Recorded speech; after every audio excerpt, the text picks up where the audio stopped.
Got to start off with the fact that I've had calls from all around the world for the podcast. I've spoken to people in Australia, New Zealand, South Africa, North America, literally all over the world. I'm only missing 2 continents at this point, but I believe this is the first time I've actually spoken to someone all the way from quarantine. So how are you, sir? Yeah, I'm good. It's a bit weird being in quarantine because, like, we've to anybody who's listening, like, I'm based over in Chamonix in France, and it's been pretty good there. We had like a really, really strict quarantine initially, and then things kind of loosened up a bit, and we've had a really good summer of freedom. But obviously, coming back to the UK, I'm from the UK, and I'm actually in Surrey at the moment at my girlfriend's parents, and we'll be locked indoors for 2 weeks. Just had to come back, got to MOT our car, and had to come back and see some family. So yeah, we've kind of got to do it. Now, your Instagram tagline, and it's a really cheesy way to start a question, but your Instagram tagline is "Life on old cameras." Why old cameras?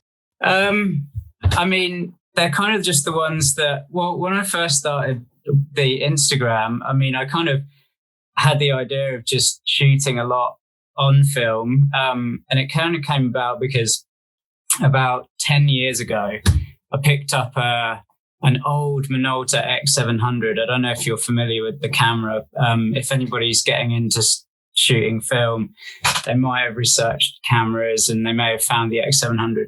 But I kind of had it laying around, and it was just gathering dust when I was working in London. And when we moved out to Chamonix, I kind of dug it out and started shooting it a little bit, and then it just kind of evolved from there. And I was just sharing all the pictures that we were shooting when we were out and about.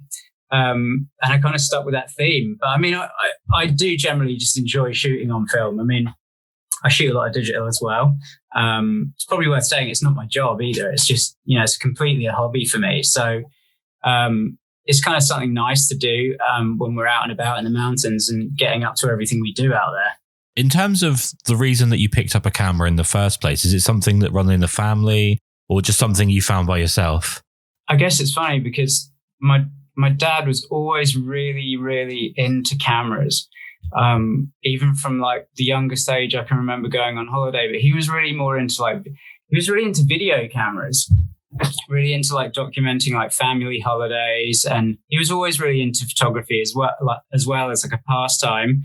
Not so much these days, but he's also a pretty good artist, and he was kind of always handy with oils, and he was good at painting. And I don't know, maybe it just came from there, probably. I mean, I don't know. I don't even really know what made me get into it. I mean, it might be worth saying that, I studied lithography when I was a teenager, and printing and litho. And I don't know, it kind of just went along with that. I'd always just had a fascination with photography and art in general. And I kind of just wanted to get into it more when I moved out to the mountains, and that's what I did. Well, let's dive into the subject that I find probably the hardest when it comes to photography, which is landscape work. I find it unbelievably difficult on a compositional level, and also just because I'm probably a bit too fat to be doing half of the hiking that's necessary to get to the good locations. Let's start off with, like, how do you train yourself to be a good landscape photographer? Because obviously you take some phenomenal images, but how do you train yourself to get to the point where you actually are able to capture what you're seeing? Oh man,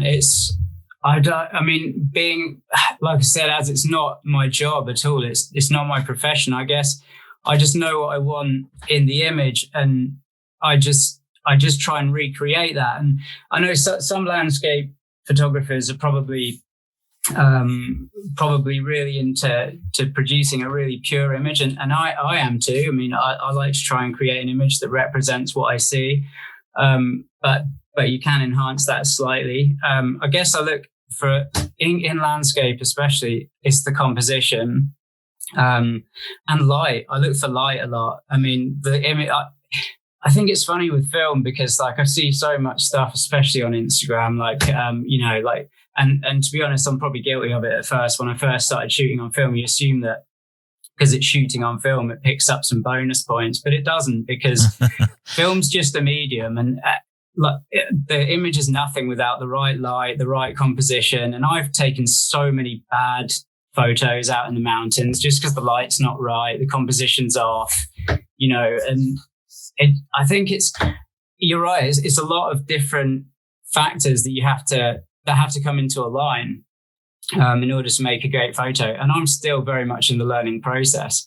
And it's never easy, like out in the mountains, the light changes so much and you can often like put in so much time to get to these places, get there and then kind of be snuffed out by the clouds that are maybe on the horizon, or, the light's just not quite working. And sometimes you can have like the most amazing sunset, the colors burn really strong and you get back. And if you overexpose it a bit too much, it'll either become really, really horrible and saturated or just blown out completely. And then you just get nothing. So it is a bit difficult. I mean, one of the things with photography that's so fascinating to me is the fact that for example, I mostly photograph people, and that presents a whole bunch of challenges in the non-photographic sense, because you have to be able to deal with people. You have to be able to develop an interpersonal relationship, sometimes with people that you don't like, to be able to get to the image that you want to get from them. What are the non-photographic challenges of being a landscape photographer? I think researching or knowing where you're going to go, and having a bit of a plan before you go out. And I guess that would be a non-photographic influence. But also I think as well, when you're shooting on film, and maybe if you're using I guess this is kind of still photographic, but when you're using labs to, develop and scan your work as well, it's kind of finding somewhere who shares your vision, like finding a lab that shares your vision so that you're on the same page with them as to what you're trying to create. I mean, they're both still photographic influences. I mean, for me, if we're talking non-photographic, it's fitting it around my normal schedule as well. Like I work full time out in the mountains. I work in the travel industry. We're pretty slow at the moment, but finding the time to get out there and do it is probably the hardest factor that I face. But you do seem to be in a really particularly fantastic place for someone that wants to photograph landscapes. What is France like, and what are the mountains like as a subject? If you've ever been to the Alps, then have you ever been to the Alps? I don't know. I mean, to anybody, sadly not. Well, no. The Alps are a pretty amazing place, and Chamonix is kind of the Mecca, really. We're surrounded. I live practically below Mont Blanc in Chamonix, right in the town centre, and the mountains in the Aiguille de Chamonix and the mountains in the Mont Blanc Massif are probably some of the most dramatic you can find within the Alps. The valley goes from 1,000 meters to 4,810s, kind of the height of Mont Blanc, and it is pretty steep. And they're very jagged. They're just very unique mountains, all pretty much covered in, especially on the north side of the valley, covered in glaciers, and it's a pretty spectacular place. I mean, you mentioned earlier about the potential to come back from an amazing scene and have pushed your film too far and have obviously then the issue of not getting the photo that you wanted. What's your success rate like with film? Because obviously I've got to feel like the temperature, the fatigue that's got to set in when you're actually traveling to these locations. Is it something that you have to be really, really conscious of every move that you're making when you're taking pictures on film? Absolutely, yeah. I've found for me as well, over this summer, I set myself a couple of rules, and that was to really consistently shoot one film stock, or at least one film family. And obviously, I shoot a lot on portrait film. I do veer away from that from time to time. I shoot a lot of black and white as well, which sometimes I share, sometimes I don't. On a lot of Ilford film, but I kind of set a rule where I've got a new camera body. I've always shot Minoltas. I've got a good Minolta lens collection. And I picked up an SRT 101, like a fully mechanical camera, because often where I'm going, like sometimes it gets pretty cold as well, especially in winter. And then those cameras didn't operate anymore because they're relying on batteries. And the SRT is really good. It's like mechanical. So I kind of set myself a rule to kind of just shoot with 3 lenses and one body, and try and keep my tools as consistent as possible for each time I go out. The SRT is great for that. There's definitely better cameras out there, and probably definitely better optics as well. But for me, it works, and that's definitely helped a lot. I never use like internal meters either anymore. I always use handheld meters, and that's kind of helped a load. But still, always room for improvement. Like I'd say my hit rate can be varied. It totally depends on the light. It totally depends on the scene as well. Like it's so difficult all the time when you're facing the challenge of the weather, really. I mean, with what you've just brought up there, something that I talk about constantly, which is if you limit your options in terms of gear, you create some sort of personally imposed restrictions. It actually forces you to be more creative and to work harder within those margins than if you just have endless options. You tend to be more focused on just trying everything to see if you throw everything at the wall to see what sticks. When it comes to landscapes, obviously somewhere like, not to be too on the nose here, but a mountain's pretty big, and it's going to be fairly easy to just kind of point a camera at a mountain and then there you go.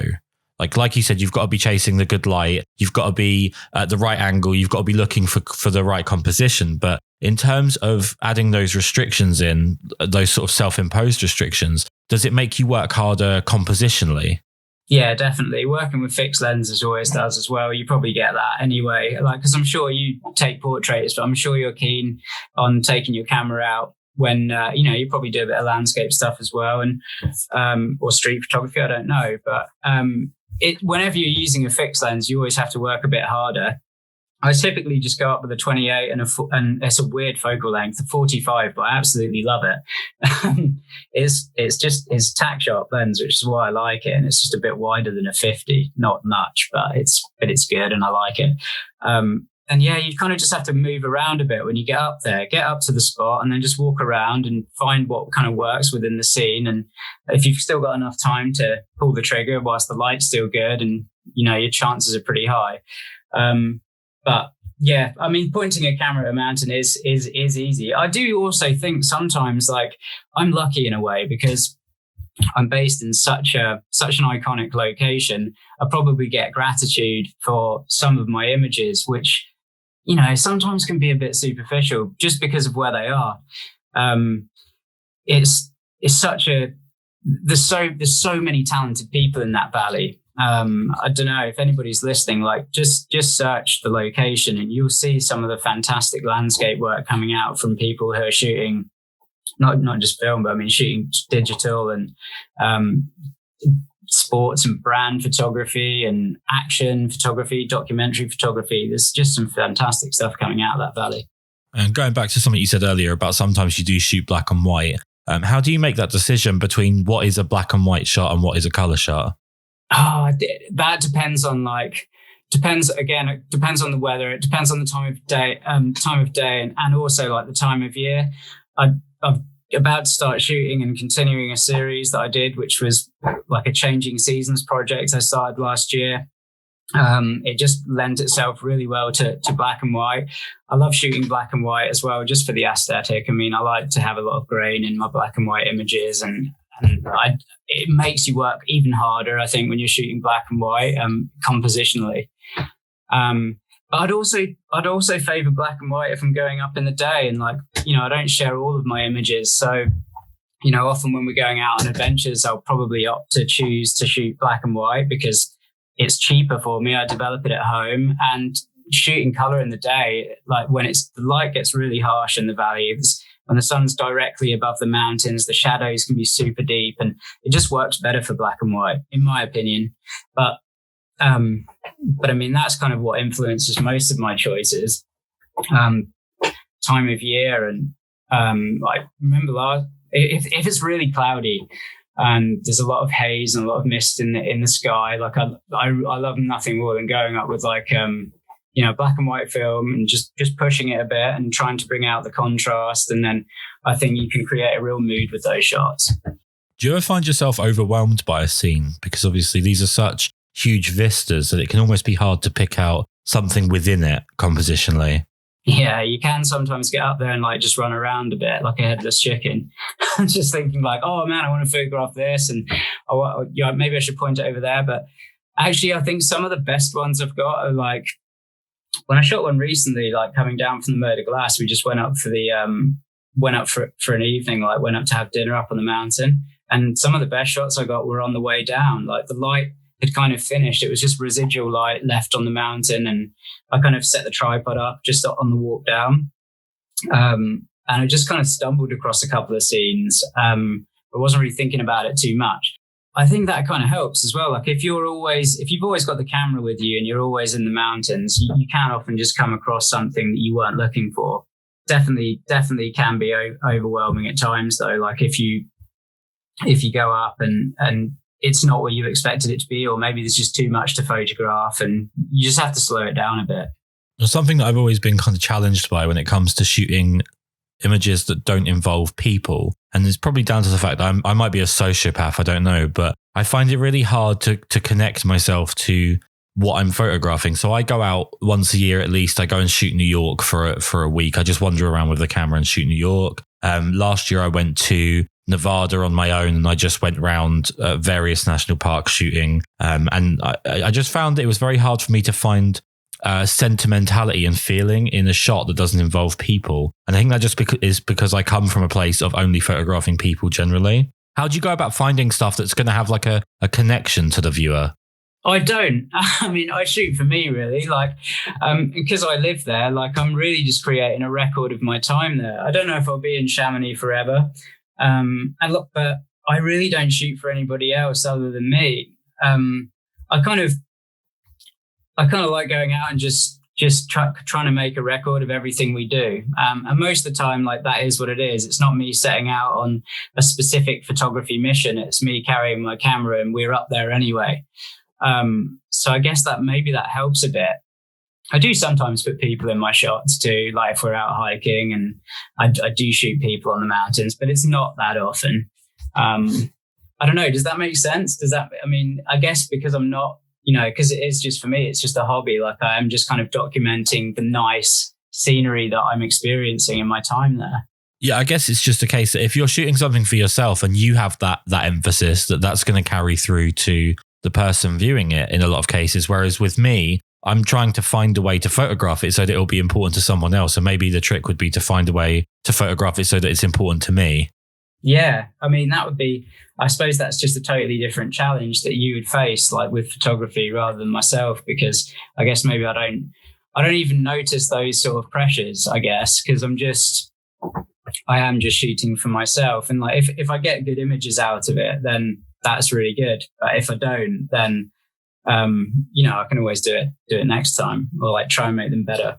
Well, the question I get often asked at workshops and just in general online is about the quickest way to improve as a photographer, or how to go through the gears, how to get over a wall when you're kind of hitting a slump and you've plateaued. And something that I do keep bringing up with photographers, and I think this definitely applies mostly to people that photograph people, but in general, I think it's a good thing to have, is developing a good sense of what you actually like. Do your due diligence, do your research, find stuff that really does speak to you and influence you by other artists, and just immerse yourself in that for a while. What are your influences as a photographer? Oh man, they're so broad because, like it's not something I've ever really, photography is not something I've studied, but I mean, obviously being into it, you do. And like, I mean, I really like some of the works of like old school artists, like people like Galen Rowell, who's like, wasn't himself not a photographer, he's just out in the mountains with his camera, bringing back adventures for people that he knew closely, which turned into a bit of a career for him. I really like some of the works by people like Joe Curran. He's like the son of Pat Curran. He's like a surfboard shaper. Shoots some nice landscape stuff, good documentary photography. But I also follow like I've got some real inspirations from like, I mean, my true passion. Photography is a massive like passion of mine, but my true passion is snowboarding, and that's why I'm out in the Chamonix Valley. Come winter, I kind of slow things down quite a bit on the photography front because it's just not always convenient. I'm going to try and step it up a bit this winter. But I follow a lot of like, and I look for inspiration in a lot of people like filmmakers like Jason Baffa, who's, I don't know if you know some of his work. He made like made a good surf film around Italy called Bella Vita, and then I follow a couple of people and who are pretty well known in the snowboard filmmaking industry, called like Jake Price, Tanner Pendleton. They shoot 16mm and produce some pretty amazing snowboard films. I really do want to get into shooting snowboarding more. And like I remember listening to a podcast this time last year, and I remember listening to an interview where it was a talk about a famous photographer from back in the day, a snowboard photographer called Bud Fawcett. And he was back then shooting probably always shooting on film like Kodachrome and Kodak Plus X. And if you look at some of his images, he must have been an absolute master of the craft. He's just so good, and his images are just tack sharp and perfectly exposed, and compositionally as well, they were just so on point. So I kind of look all over the place for inspiration. I mean, Instagram's pretty good for inspiration. YouTube's pretty good. The film scene's kind of like, I don't know, it's kind of picked up loads over the last 2 years as well. I remember like it was pretty hard to find like resource for like shooting film back, even just like 4 years ago. But now it seems that like every day there's just like another video popping up, and you can go on YouTube and online, and you can pick up so much good information on there. I mean, it sounds like you're so influenced by the motion side of imaging, and the fact that you do something, let's say in your other life when it comes to snowboarding, that is so much about motion. It's kind of strange that you're so affixed to photography. Is doing more video work something that you would be interested in doing? Yeah, I'd like to. I have always thought that I'd like to drift into that space, and it's with my friend and I have kind of talked about putting something together this winter. We kind of need to sit down actually when I get back and actually put a bit of a plan together. So that may be something to like look out for like in the coming future. Maybe towards the end of the winter, we're thinking about putting something together. But I mean, that's just so loose at the moment, and it just totally depends on how winter's going to go with the whole COVID thing. We just don't even know if the lifts will be running. I mean, it doesn't matter so much if they're running or not, because we can still get out in the mountains, but it might be a bit restrictive with carrying up equipment.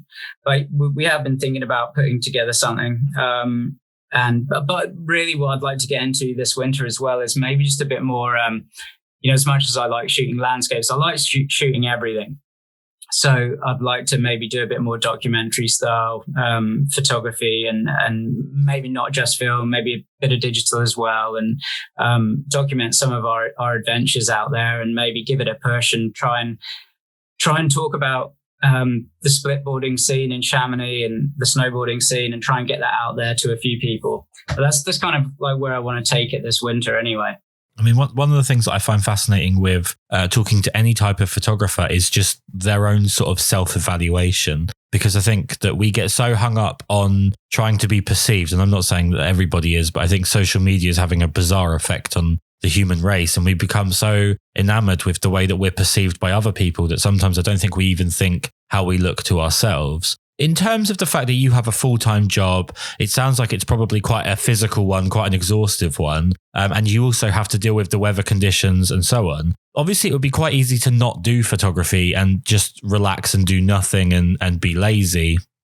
What is it that photography does for you personally that makes you keep going out and doing it?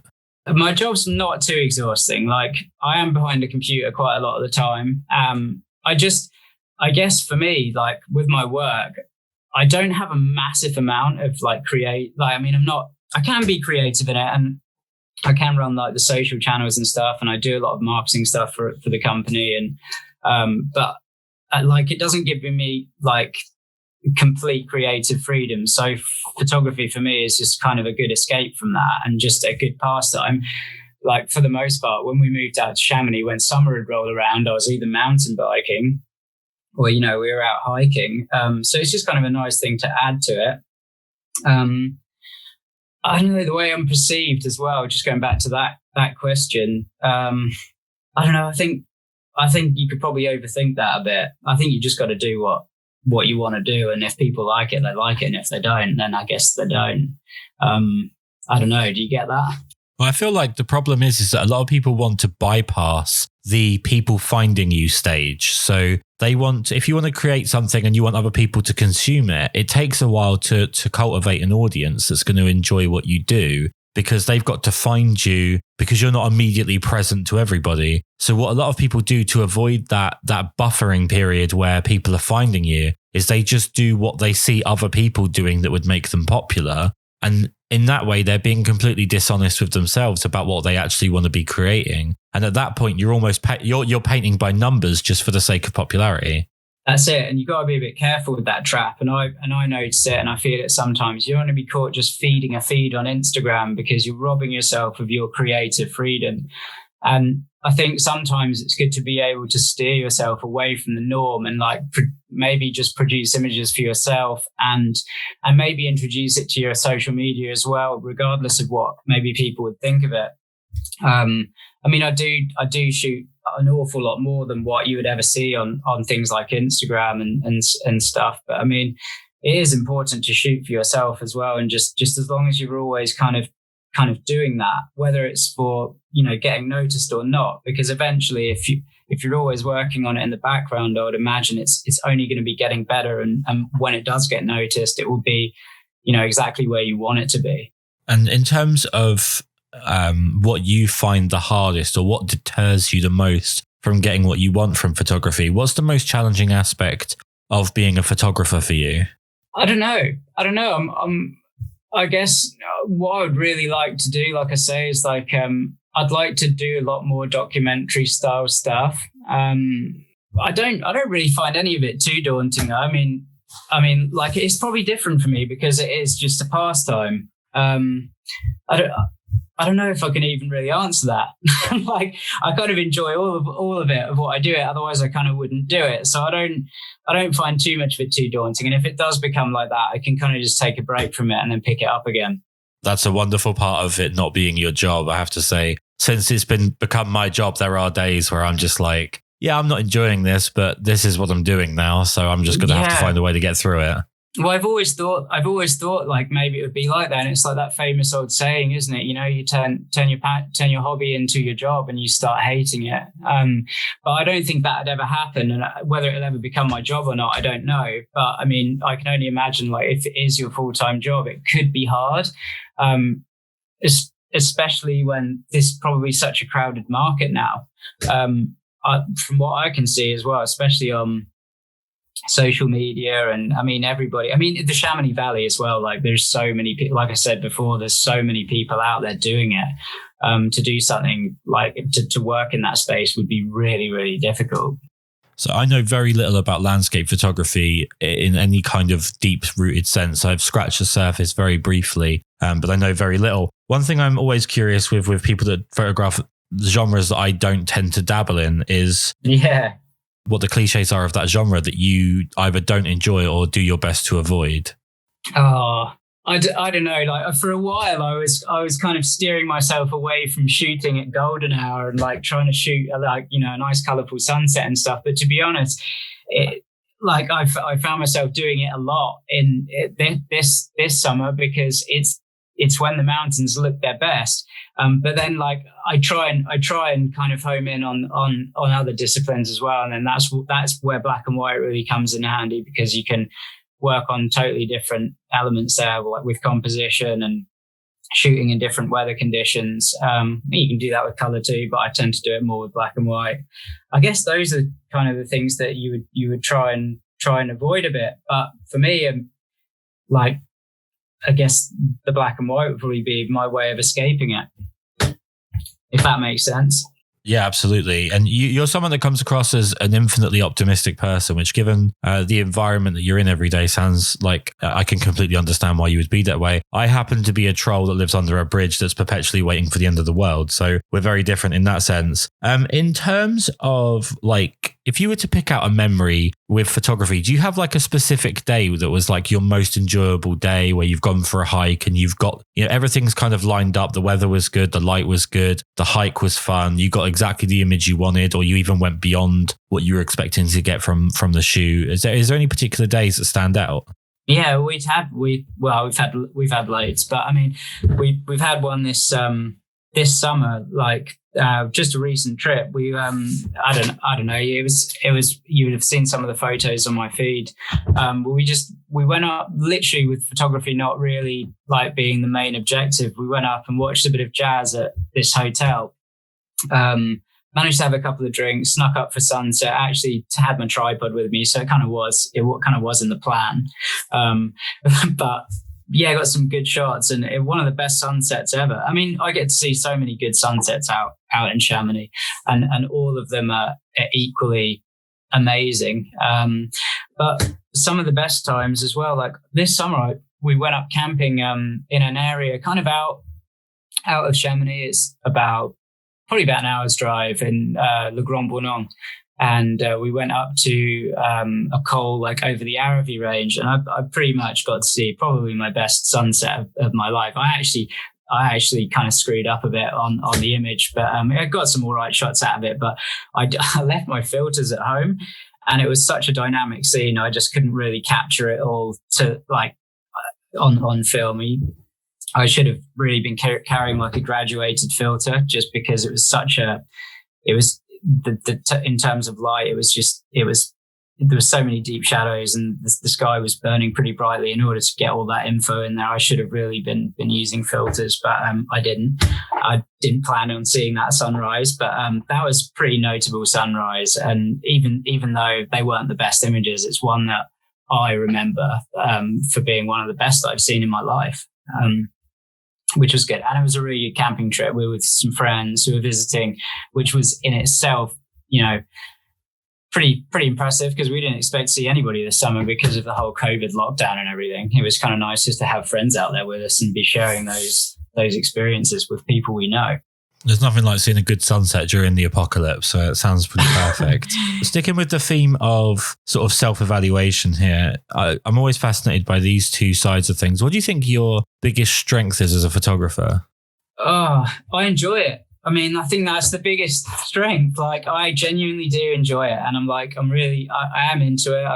I feel like I've been getting better at it, it just through time. And I don't really see photography for me as like something that I'm into now and won't be into in 20 years. Like, I see it as like a lifelong thing. So, I see my images always getting better.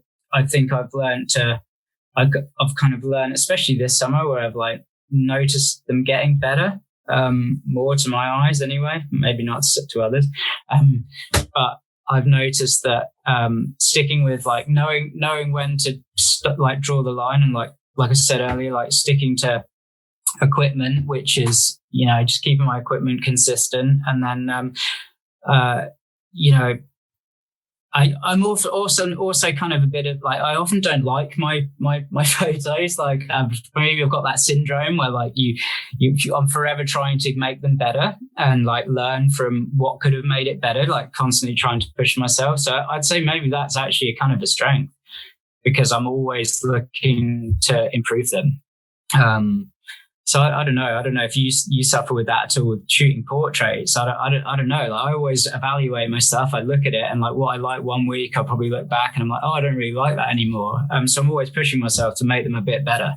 Yeah, I tend to tell people that self-hatred is a fantastic motivator. If it wasn't for self-hatred and spite, I don't know if I'd ever have any motivation to do anything. So it's definitely a good motivator. But then on the flip side, and this is usually where people have like a whole laundry list of things that they want to get out, what would you say is your biggest weakness as a photographer?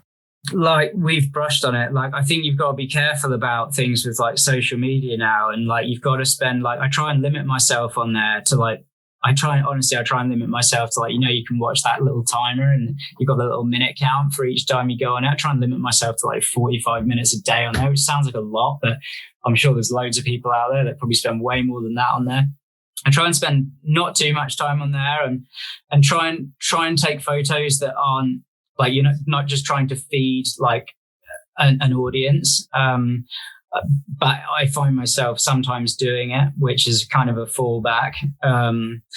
And sometimes I feel like maybe it would be better to, like as I've kind of progressed with taking photos, like maybe leave the camera at home every once in a while, and actually like maybe be a bit more strategic about what I shoot, and don't shoot so much, but every time you go out, just shoot with a specific purpose and a specific scene, plan like where I go more, plan the composition before actually going there, and just be a bit more tactile about the stuff that I'm actually trying to create and the final image. Because I find sometimes, like, because I'm always just carrying the camera and we're hiking around, maybe you end up and film's expensive. Like, it costs so much money to shoot film these days. Maybe it'd be a better thing if I was to slow that down a bit and just shoot a bit more strategically. I'd say that's probably my biggest weakness. If I was to force you into a corner and tell you that you're now going to be a mentor for someone that's looking to progress as a landscape photographer, what's the one piece of advice you would give them to kind of set them off on the right track? I'd probably just say it is like think about the composition more, and I don't even know what it would be like. I mean, I do shoot a bit of landscape on digital as well, but I mean, with film, you have to be very, very like critical about when you're going to pull that shutter, because like it costs you money every time you do it. I would just say be really strategic about where you're going to go and make those shots. Because I don't know if that even really answers your question, but I mean, like, composition is everything in those photos. Then kind of nothing without it. And some of mine are weak, and then some of mine are good, and that's all just because of the elements around them.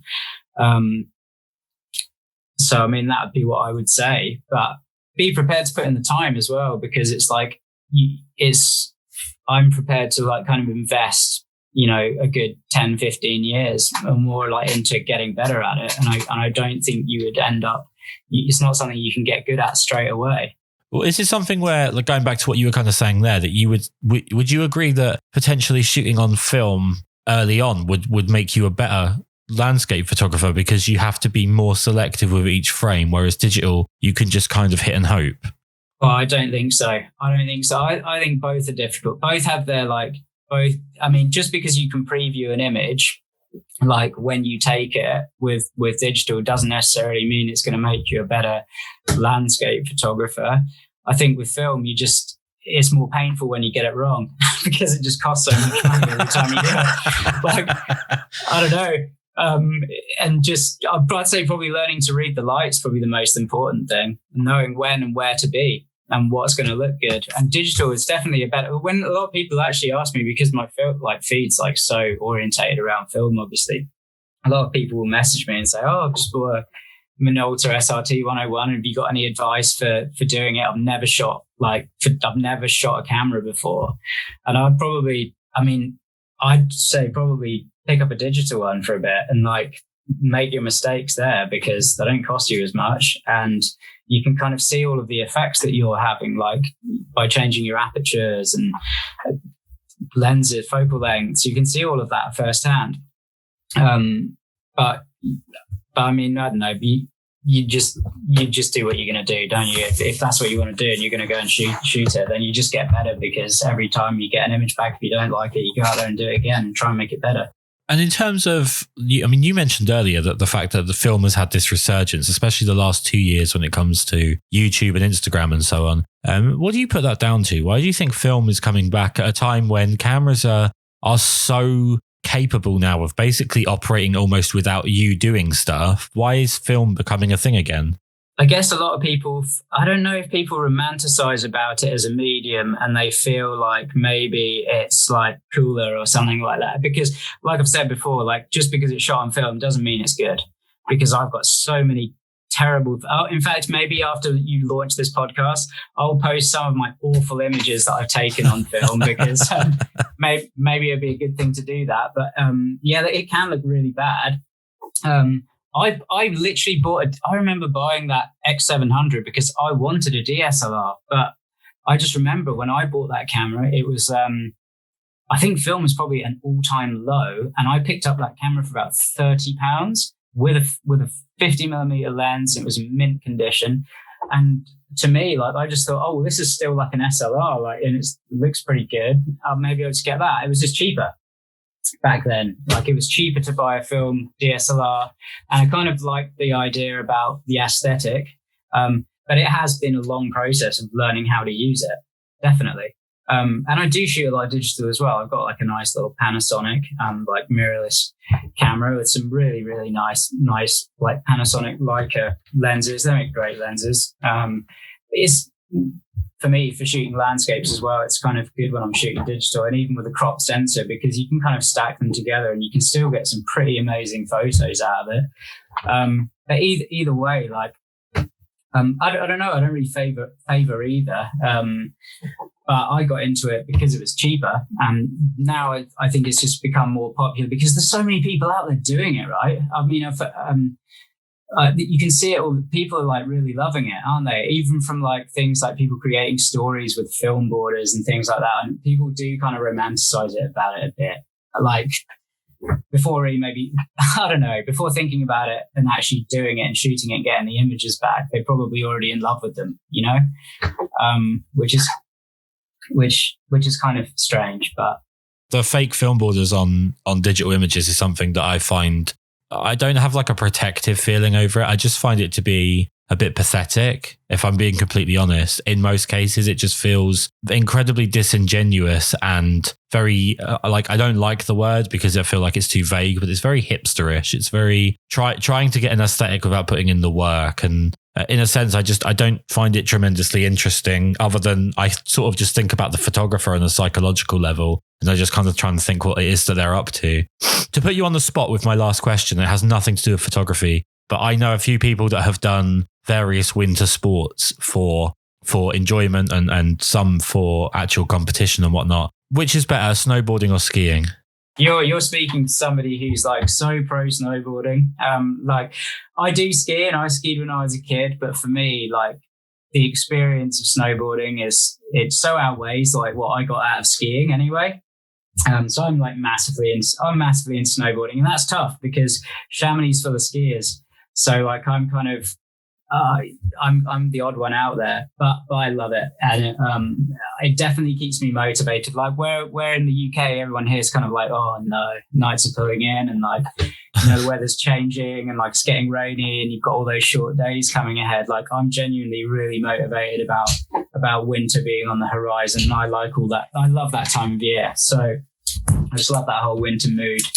So I love snowboarding. It's where it's at for me, for sure. Well, to be fair, in England, we get pissed off when the days get longer and it gets warmer, as well as getting pissed off when the days get shorter and it gets colder. I think it's just an English thing. We're just constantly threatened by the weather. It's been fantastic to talk to you. I'm so thankful that you've taken the time to do this. The most important part of the podcast is for people to be able to find your work. So this is your chance to tell people where to go to find what you do. Oh man, you can just find it and just look on Instagram. It's Grep-On Visuals. Don't ask me how he come up with that name. It's a local peak basically, and that's kind of what it's named after.